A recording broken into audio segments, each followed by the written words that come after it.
जिस तरीके से खिलौना बनता है खलनायक, उसी तरीके से विकास का मुद्दा रिजर्वेशन बन चुका है विवाद का मुद्दा। बिहार सरकार के रिजर्वेशन पॉलिसी पर स्टे लगाने के बाद पटना हाईकोर्ट ने यह साफ कर दिया था, पटना हाईकोर्ट ने यह क्लियर कर दिया था कि जो रिजर्वेशन है वो 60% से ज्यादा नहीं जा सकती है। बेसिक कहने का क्या मतलब है, 50% प्लस 10% का जो आंकड़ा है, 50+10 का आंकड़ा है, उससे ज्यादा नहीं जाएगा।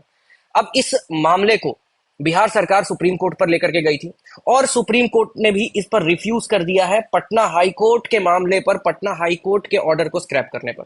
तो इसका मतलब ये बैठता है, ये बनता है कि जो बिहार सरकार लेकर के आई थी 65% वाला मुद्दा, वो अब खत्म हो गया है। अब वो 65% का मुद्दा घट करके 50% पर आ गया है, 50+10% वाला। इसका मतलब यह है कि बिहार में रिजर्वेशन को बढ़ाने की मांग की गई थी। सारे कैटेगरी को एक तरफ अगर ले लें तो रिजर्वेशन बिहार में 75% होने वाला था, लेकिन हाई कोर्ट के स्टे के बाद, सुप्रीम कोर्ट के स्टे के बाद, अब ये ऐसा जाहिर तौर पे लग रहा है, हम सब ऐसा सोच पा रहे हैं कि अब ये जो 75% रिजर्वेशन है वो 50% तक ही रुकेगा। तो आखिर क्यों रिजर्वेशन जो है वो एक विवाद का मुद्दा बनता चला जा रहा है? क्या रिजर्वेशन की जरूरत एक सोशलिस्टिक सोसाइटी को नहीं है? भारत क्या है? भारत की डीपीएसपी, मैंने पॉलिटी के लेक्चर्स लिए हैं, तो लेक्चर नंबर 3 या 4 में आपको डीपीएसपी के बारे में पढ़ाया है। उस सोशलिस्टिक प्रिंसिपल को भारत अगर फॉलो करता है तो क्या रिजर्वेशन पॉलिसी भारत में नहीं लागू होनी चाहिए? क्या रिजर्वेशन पॉलिसी दुनिया के किसी और देश में लागू नहीं होती है? क्या रिजर्व आप जब मैंने पहली वीडियो बनाई थी रिजर्वेशन पर लेकर के, बीपीएससी कब होगा क्या होगा, जब केओस चल रहा था, तो उस पर कमेंट्स आए थे, कमेंट ये आए थे कि जनरल कैटेगरी को ही हटा दो। क्या जनरल कैटेगरी को लिटरली हटा देना चाहिए? दोस्तों, इस मुद्दे पर इस मुद्दे पर कुछ भी बोलने से पहले सबसे पहले मैं ये बता देता हूं कि मेरे को रिजर्वेशन नहीं मिलता, मुझे रिजर्वेशन नहीं मिलता। मैं किसी भी तरीके का कोई एप्लीकेंट नहीं हूं रिजर्वेशन का। पर एक कहानी मैं आपको सुनाना चाहता हूं, ठीक है? पहले मैं आपको नाडार की कहानी सुनाना चाहता हूँ। ये कम्युनिटी है साउथ इंडिया में, ये कम्युनिटी है साउथ इंडिया में। इसमें क्या होता था, यहाँ पर एक ये छोटी जाति कहा जाता है इनको, ये छोटी जाति वाली कम्युनिटी इनको बोला जाता है। अब यहाँ पर बेसिकली क्या हुआ था कि इनकी विमेन को they were not allowed to cover their body. मतलब ऐसा था कि जो बॉडी का जो ऊपरी हिस्सा है, ठीक है, जो बॉडी का ऊपरी हिस्सा है, आप उसको नहीं ढक सकते हो। यहाँ पर क्या हुआ कि बहुत ज्यादा परेशान थे ये लोग। इन लोगों के साथ क्या हुआ, क्रिश्चियनिटी का यहाँ पर इन्फ्लुएंस आया। क्रिश्चियनिटी का इन्फ्लुएंस आने के बाद क्या होता है, ये लोग क्रिश्चियनिटी में जो महिलाएं हैं वो कन्वर्ट होने लगती हैं।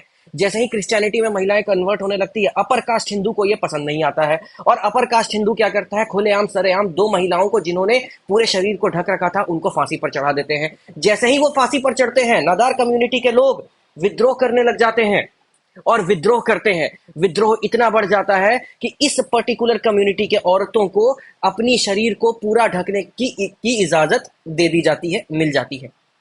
उसी तरीके का ये नडार का विद्रोह है। उसी तरीके से साउथ इंडिया का एक और विद्रोह है।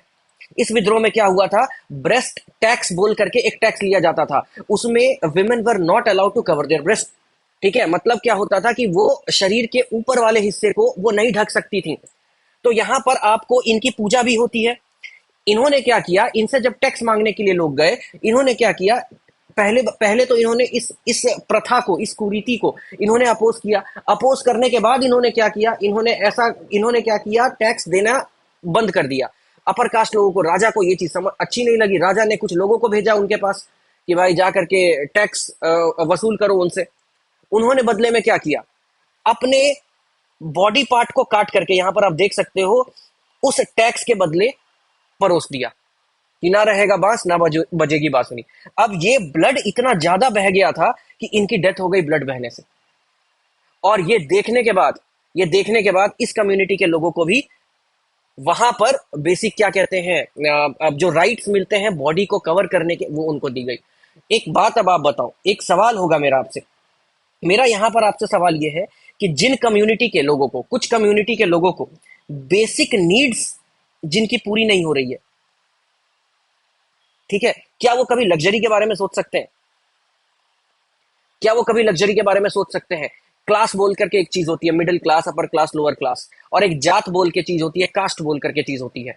भारत में डिफरेंशिएशन जाति पर था, और अपर कास्ट के लोग, ऊपर ऊंची जाति के लोग ही ऊंची क्लास के लोग बनते थे पहले टाइम पर, क्योंकि रिसोर्सेज उनके पास थी, जमीनें उनके पास थी।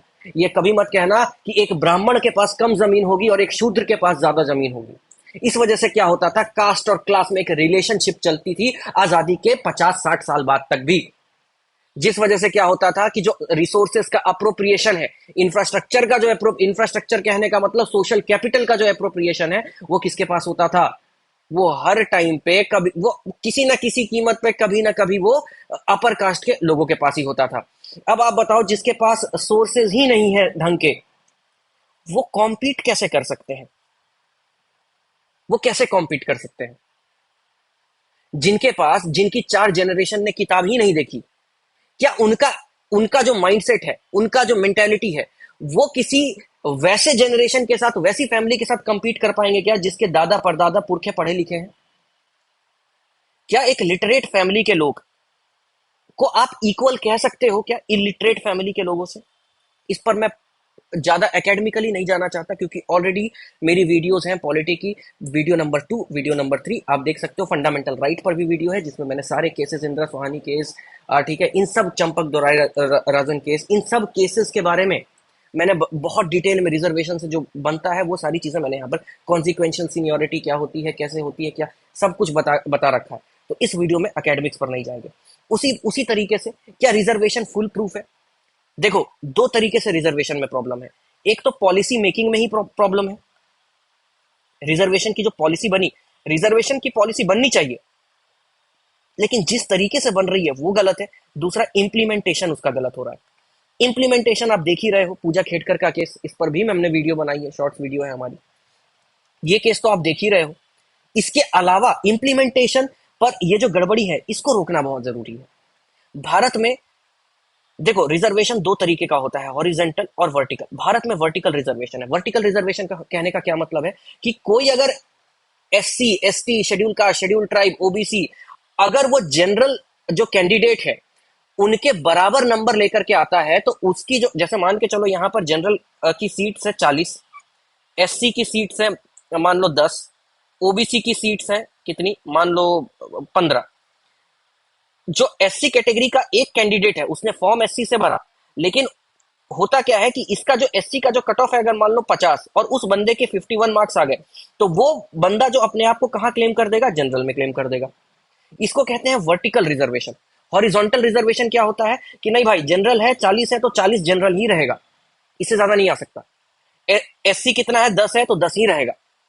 ठीक है। भारत में एक्चुअली क्या चलता है, भारत में वर्टिकल रिजर्वेशन चलता है, लेकिन जब महिलाओं को रिजर्वेशन देने की बात आती है, खास करके स्टेट पीसीएस में, तो वर्टिकल रिजर्वेशन भी यहां पर, सॉरी, हॉरिजॉन्टल रिजर्वेशन भी हमें देखने को मिलता है। इस पर कभी डिटेल वीडियो बाद में बना देंगे। ये जो पूजा खेड़कर जी का केस है, ये इंप्लीमेंटेशन की कमी है।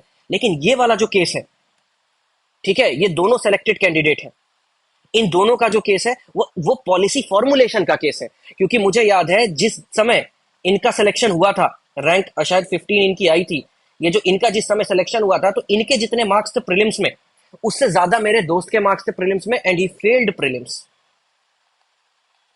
ठीक है। I am not doubting the capabilities, because mains में तो इनके आए ही हैं मार्क्स ज्यादा, तभी इनको 1 और 2, क्योंकि अपने यहाँ तो क्या है, वर्टिकल रिजर्वेशन है, वर्टिकल वाली बात है, तो इनके टैलेंट की मैं कदर करता हूं। लेकिन साथ में ये भी तो देखो, प्रीलिम्स वाले टाइम पर क्या हुआ था, क्योंकि जो स्किल्स लगती है प्रीलिम्स मेंस में, दोनों अलग अलग टाइप की स्किल्स है। एक में सब्जेक्टिव है, एक में ऑब्जेक्टिव है ना। एक में कनेक्टिंग द डॉट लगता है, एक में elimination plus connecting the dot लगता है, लॉजिकल गेसिंग। तो यहां पर सीधी सी बात है कि ये जो पॉलिसी बन रही है, इसको किसी ना किसी तरीके से चेंज की जरूरत है। इसको चेंज करना चाहिए, रिजर्वेशन की पॉलिसी को। बिहार पब्लिक सर्विस कमीशन के जो एग्जाम्स होंगे, अब होना तो है उसको, ये मत समझना कि डेफर हो जाएगा, सुप्रीम कोर्ट में मामला चल रहा है, उसको होना ही है। वो 10 से 15 दिन, बहुत हद से हद लेट होगा तो 10 से 15 दिन, उससे ज्यादा लेट नहीं होगा।